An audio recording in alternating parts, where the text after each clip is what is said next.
¿Qué tal? Les habla Jorge Gestoso. En el programa de hoy, los golpes de Estado en África con otro notable invitado, Taleb Ali-Salem, analista internacional y activista directamente desde Madrid. Taleb Ali-Salem, una cálida bienvenida al programa. Un gusto estar con usted una vez más, un placer.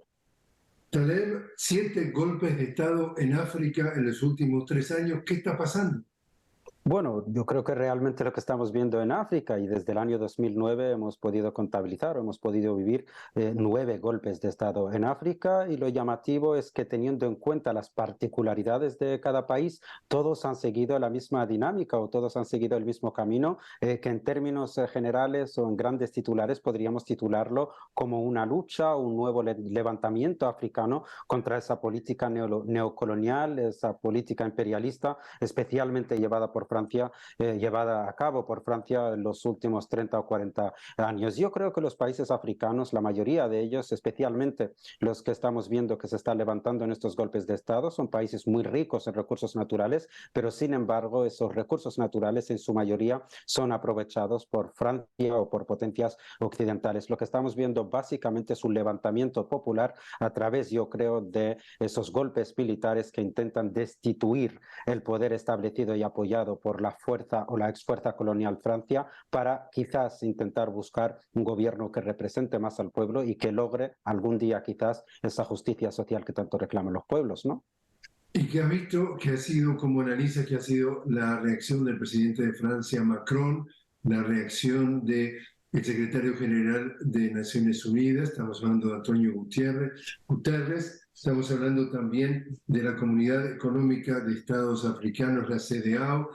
Todos ellos 3, por ejemplo, lo han condenado al último golpe, el más reciente, estamos hablando de Gabón, pero al mismo tiempo, por ejemplo, China ha dicho que invita al diálogo y a la negociación. Es decir, estas reacciones son de algunas partes de la comunidad internacional, porque cuando uno ve los medios hegemónicos, tratan de vender el concepto de, entre comillas, la comunidad internacional, y no es toda la comunidad internacional que reacciona de la misma manera. Me parece una pregunta muy interesante y muy acertada, porque básicamente lo que se está haciendo por parte de las Naciones Unidas, por parte incluso de la Unión Europea o por parte de países como Francia, que es condenar estos golpes de Estado, se hace desde una perspectiva de entender que estos países tenían gobiernos establecidos y elegidos democráticamente por parte del pueblo, pero es que no es así. Hablamos de dictaduras. Por ejemplo, lo que está pasando en Gabón, y el presidente que ha sido derrocado estos días es un presidente que, estando en una república, heredó el poder de su padre. Es decir, su padre lideró el país durante más de 20 años, se lo dejó a su hijo, y el actual presidente que fue derrocado también estaba preparando a su hijo para que sea la tercera generación de una dinastía que llevaba gobernando el país más de 60 años. Por lo cual aquí no hablamos de un golpe de Estado sobre un gobierno elegido democráticamente, que por supuesto sería condenable porque se está, digamos, atacando por parte de los militares lo que eligió el pueblo democráticamente, sino que estamos hablando de gobiernos que para nada han sido elegidos por parte del pueblo y que son gobiernos establecidos y apoyados generalmente por las fuerzas occidentales o especialmente por la exfuerza colonial Francia, ¿no? Entonces aquí podemos entender, yo creo que de una forma muy resumida, esos puntos de vista, ¿no? Que desde China, quizás también desde Rusia, se esté intentando apoyar de una forma directa o indirecta estos golpes de Estado, que en su mayoría también están apoyados por parte del pueblo, y que por parte de Occidente, especialmente Francia, intente mantener ese apoyo y condenar estos golpes de Estado, manteniendo el apoyo a los regímenes que Francia establecía y mantenía con su apoyo. Y también hay un punto que te pregunto entonces, Salem, a conversar, y es cuando escuchamos que el presidente francés Emmanuel Macron dice que condena los intentos de golpe de Estado o los golpes de Estado. Este mismo presidente francés, menos de 24 horas después que un señor se para en una calle de Venezuela, un tal Guaidó, reconoció a Guaidó como presidente interino. No dudó nada, y eso era completamente fuera del marco legal. Yo creo que acabas de poner un ejemplo perfecto, ¿no? De la degeneración política que está viviendo Occidente, incluso también yo me atrevería a decir las mismas Naciones Unidas, ¿no? Que siempre han instrumentalizado ese discurso, ¿no? Pro-democrático, pro-respetar la voluntad de los pueblos, ¿no? Pero en casos donde los intereses son distintos, son los primeros que apoyan los golpes de Estado, incluso contra gobiernos democráticos. Incluso hemos visto en el caso también de Estados Unidos o de Francia, llegó a provocar dentro de África golpes de Estado apoyados por Francia en los pasados años, algunos de ellos para derrocar gobiernos democráticamente elegidos por el pueblo. En esos casos sí que callan y en esos casos sí que se olvidan de los términos democráticos que intentan defender hoy en día, dejando, como digo, bastante claro que Occidente tan solo instrumentaliza ese lenguaje o ese discurso democrático en los casos que tiene interés. Cuando no tiene interés, lo vemos apoyando el lado completamente opuesto a lo que hoy defiende, por ejemplo, en África, ¿no? ¿Hay alguna explicación o le encuentras algún sentido por qué se da esto ahora? Es decir, cuando digo ahora, digo recientemente más que en algunos otros momentos de la historia. Bueno, yo he estado siguiendo con mucha atención la cobertura que hizo usted desde Sudáfrica, ¿no? En la reunión de los BRICS, ¿no? Y desde ahí también he visto que se ha intentado proyectar en esa cumbre, de hecho creo que usted también lo mencionó, que el mundo se está dirigiendo a un mundo multipolar, donde estas fuerzas emergentes intentan tener una posición, intentan tener un peso, ¿no? Yo creo que todo lo que está pasando en África es especialmente eso, son los primeros pasos, son los primeros actos tangibles, son los primeros, digamos, acontecimientos que nos muestran que la dirección hacia ese mundo multipolar ya se está produciendo, ya se está viviendo, porque lo que está pasando en Níger, lo que está pasando en Burkina Faso, lo que pasó en Mali, lo que pasa ahora en Gambia, no es independiente ni está aislado de lo que pasa en el resto del mundo. Recordemos que en Níger o en Burkina Faso han recurrido y han pedido ayuda de forma directa a Rusia, a China. Vemos también que Francia, que Estados Unidos están intentando movilizarse, movilizar sus aliados, movilizar incluso algunos grupos armados en la región para también luchar y defender sus intereses, por lo cual hablamos de que lo que está pasando hoy en África viene a materializar esa lucha de poder y sobre todo nos viene a mostrar que un mundo multipolar es una realidad que se está viviendo hoy y todos estos actos apoyan esta teoría, ¿no?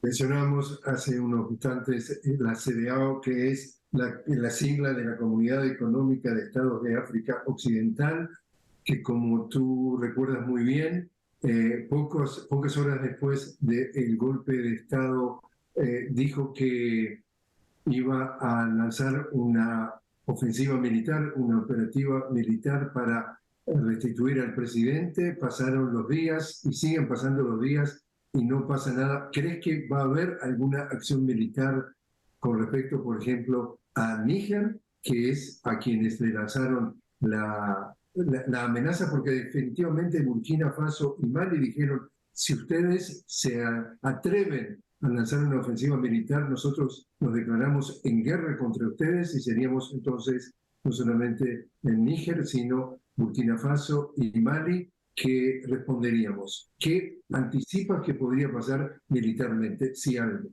Yo creo que lo que acabas de mencionar es quizás la clave para que no haya una intervención militar hasta el momento. Yo tampoco contemplo una intervención militar si los pasos que se siguen dando por parte de Níger y de sus vecinos siguen la misma vía, ¿no?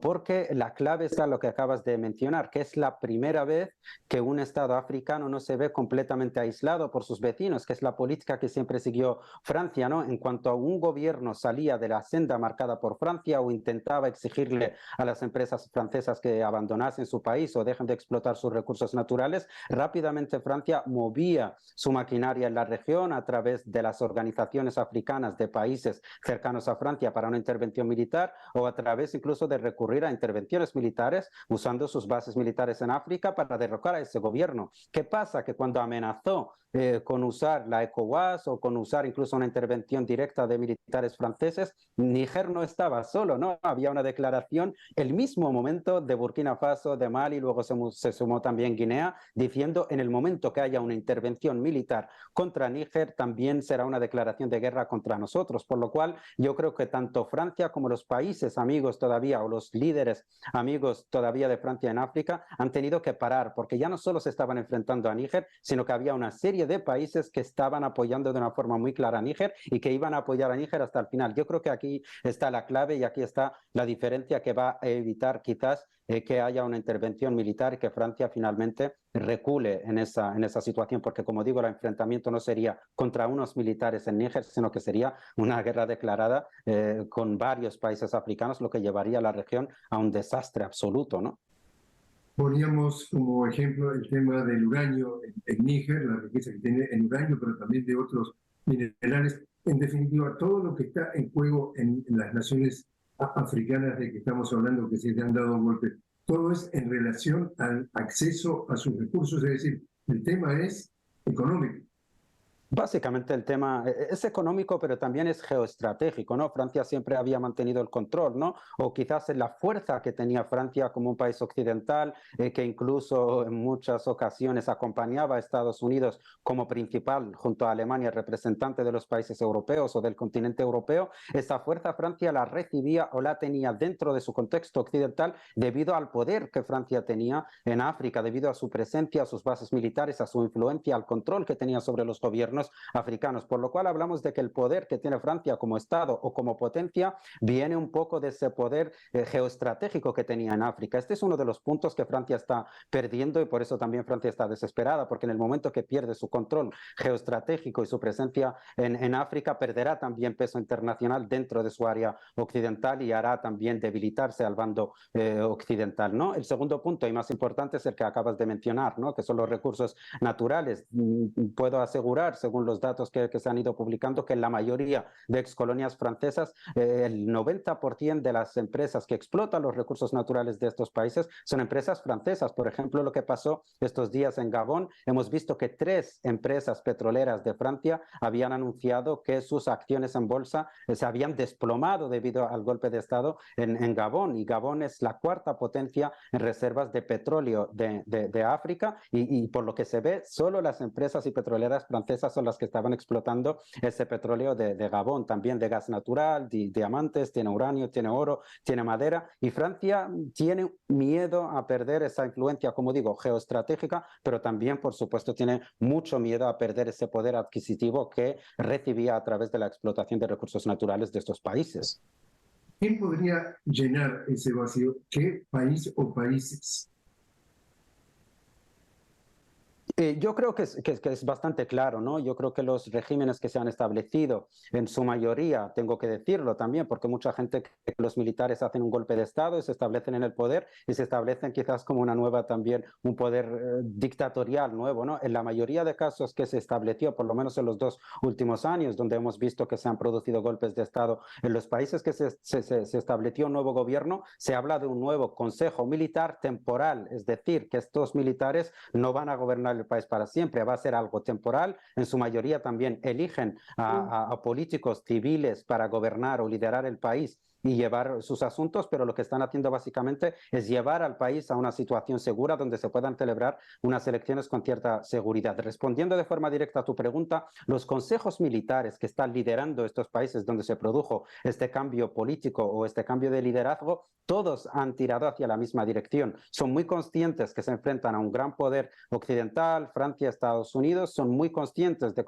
que como países africanos solos no pueden, y por eso los mensajes han sido muy claros hacia China, hacia Rusia especialmente, para que haya una cierta cooperación, ¿no? Esto lo hemos visto también en la cumbre africana rusa que se celebró en Moscú, donde muchos líderes, sobre todo los líderes de estos consejos militares, han dirigido palabras pidiendo ayuda a Rusia, porque también lo tengo que decir, esto se vive en África, se vive en Medio Oriente. Ven en Rusia la alternativa, ven en China la alternativa que les puede llevar a un puerto seguro muy lejos de ese dominio que habían sufrido por parte de las potencias occidentales. Por lo cual, yo creo que la respuesta aquí es muy sencilla. Yo creo que China y Rusia van a tener un papel clave para que estos pueblos puedan llegar de algún modo a materializar sus aspiraciones.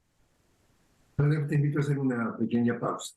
Estamos hablando con Taleb Alisalem directamente desde Madrid sobre precisamente la situación de golpes de Estado en África. Enseguida regresamos.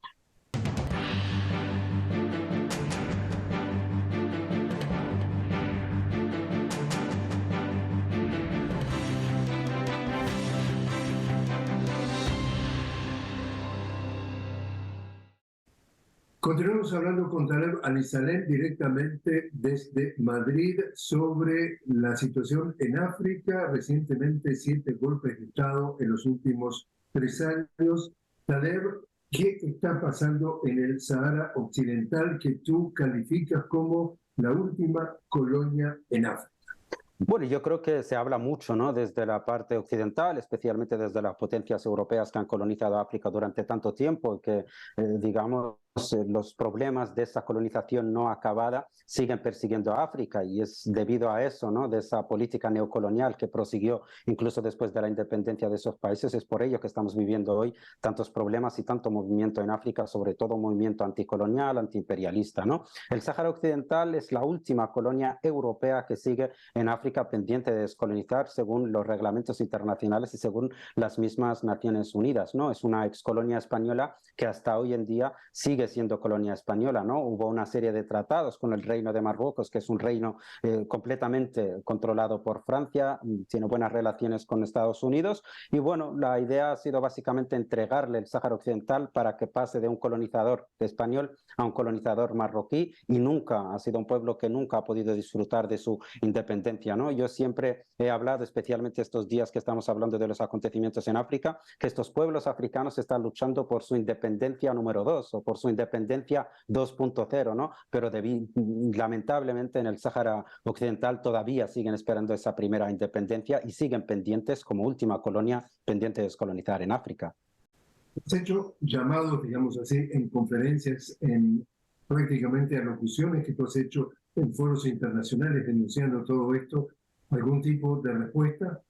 Especialmente nosotros como africanos, yo creo que es también un sentimiento popular, por eso yo no soy de Gambia, pero siento muy cerca lo que está pasando en Gambia. No soy de Níger, ni de Mali, ni de Burkina Faso, pero cuando escucho al líder del Consejo Militar de Burkina Faso hablar en un discurso sobre el neocolonialismo, sobre esa política occidental, me siento completamente identificado. Yo creo que los africanos nos hemos sentido durante muchísimo tiempo completamente huérfanos de las organizaciones internacionales como las Naciones Unidas, ¿no? Que son órganos que en discurso tienen un discurso de defender los intereses de los pueblos, de defender la paz, la justicia, la igualdad y demás, pero hemos visto que han sido organizaciones también por parte de la Unión Europea que solo defienden los intereses de las grandes potencias occidentales. Por eso yo creo que me he paseado por muchas organizaciones internacionales, he estado en la sede de las Naciones Unidas en más de una ocasión participando en la Comisión de Descolonización, pero por desgracia nunca hemos recibido una respuesta tangible. Vemos lamentablemente que las Naciones Unidas se ha convertido tan solo en un instrumento en manos del gran poder, ¿no? Y yo creo que por eso también los países africanos se están levantando en contra, ¿no? de todas estas políticas neocoloniales porque ya no confían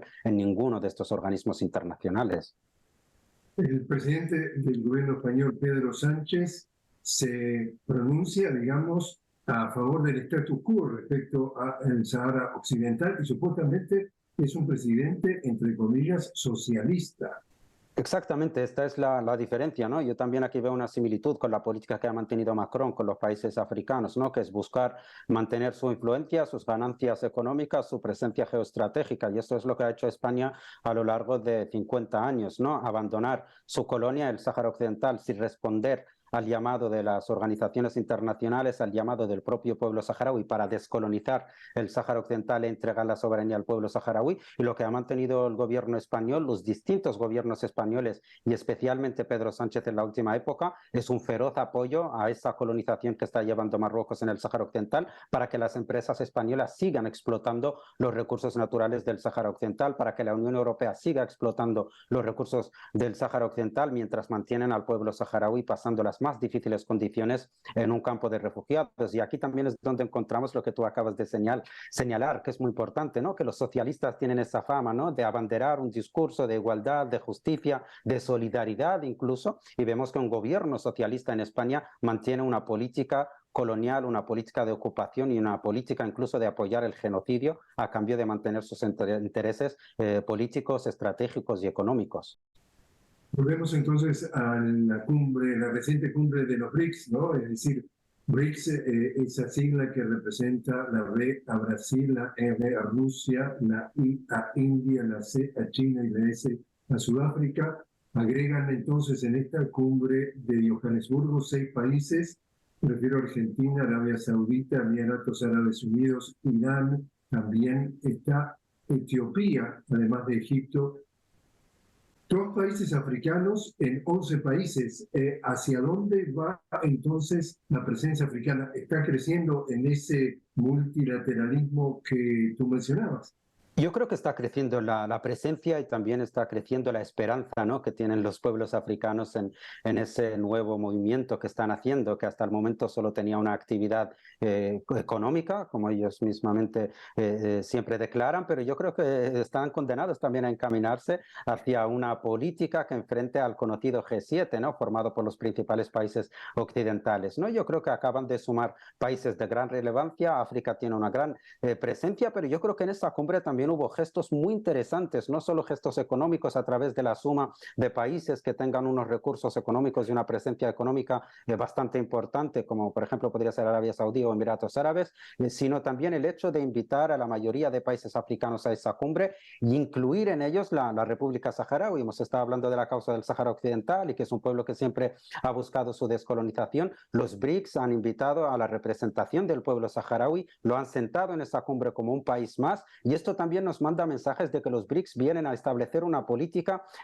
anticolonial, una política antiimperialista y una política que va a buscar la justicia para los pueblos africanos. Yo creo que muchísimos países, especialmente en el norte de África, como son Argelia, Mauritania, incluso Túnez o Libia, han valorado este gesto hacia el Sáhara Occidental, y también yo creo que se intenta mandar un mensaje de que nosotros vamos a ser diferentes y nosotros vamos a hacer una política completamente distinta a la que se ha estado imponiendo desde Occidente hasta el momento, también incluyendo a estos dos países africanos como son Egipto y Etiopía, ¿no? Y yo creo que los pasos que va a dar los BRICS tenemos que seguirlos de cerca porque pueden ser muy importantes y decisivos no solo para África, sino para el mundo. Al mismo tiempo, estamos hablando de que otro de los objetivos del BRICS es la creación de una nueva ingeniería financiera, es decir, utilización de una manera que hasta ahora no usual de sus propias monedas para el intercambio comercial, no solamente entre los países del BRICS, sino con otros países. Al mismo tiempo, la posibilidad de eso de no depender con la misma intensidad del dólar, pero el dólar, el euro o alguna otra moneda como la moneda japonesa, pero estos países como Occidente no se van a quedar de brazos cruzados dejando que el BRICS avance al ritmo que parece que está avanzando, es decir, que el multilateralismo avance al ritmo que aparentemente está avanzando. ¿Qué podrías anticipar tú que podrían ser las piedras en el camino que van a encontrar? Me parece que acabas de hacer un apunte de máxima importancia. Incluso muchos de medios de comunicación alternativos se están sumando, ¿no?, también a esta euforia. Yo como africano, por supuesto que desearía muchísimo que comiencen estas políticas, que haya un mundo multipolar, donde los pueblos un poco lleguen también a esa justicia, donde el dólar no sea la moneda predominante. Pero yo creo que tenemos que tener cuidado y no sumarnos, como acaba de apuntar usted, de una forma directa o indirecta, a esa euforia de creer que esto se va a producir y que no habrá consecuencias y que Occidente se quedará de brazos cruzados, ¿no? Se ha hablado y se lleva hablando en los últimos años de la importancia de comenzar a usar en las transacciones internacionales las monedas locales. Me parece un paso muy importante, pero como ha apuntado usted, yo creo que tampoco debemos de desestimar a un Occidente que sigue teniendo mucha fuerza, a un Estados Unidos que no va a dejar que el dólar caiga, porque simplemente que se empiece a usar por parte de países que ahora son miembros de los BRICS, como Arabia Saudí, que controla casi todo el mercado del petróleo, ¿no?, sobre todo el que llega a Estados Unidos, o de países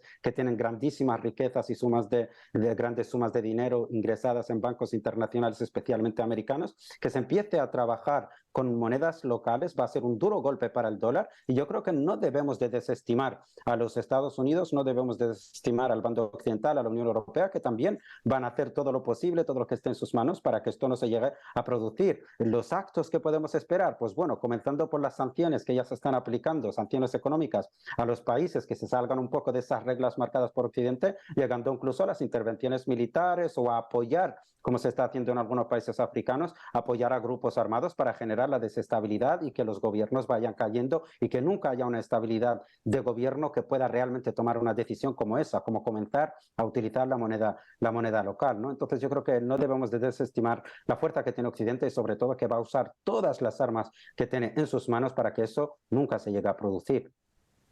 Tengo entonces optimista respecto al futuro de África. Por supuesto, yo creo que nos dirigimos hacia un mundo multipolar, pero que tenemos que tener mucha cautela. Yo creo que África no va a disfrutar, lamentablemente, el próximo año de una libertad y de un control absoluto sobre sus recursos naturales, pero creo que los pasos que estamos viendo, lo que está pasando en África, son los primeros pasos para un futuro prometedor para África, que quizás podamos ver si se siguen manteniendo estos pasos y estas políticas y este discurso, quizás los pueblos africanos puedan empezar a notar una mejora en sus vidas en los próximos 10, 15 o incluso 20 años, siempre que las intervenciones de las fuerzas neocoloniales e imperialistas no tengan éxito en frenar ese avance. Muchísimas gracias por haber estado con nosotros. Gracias, ha sido un placer estar con ustedes.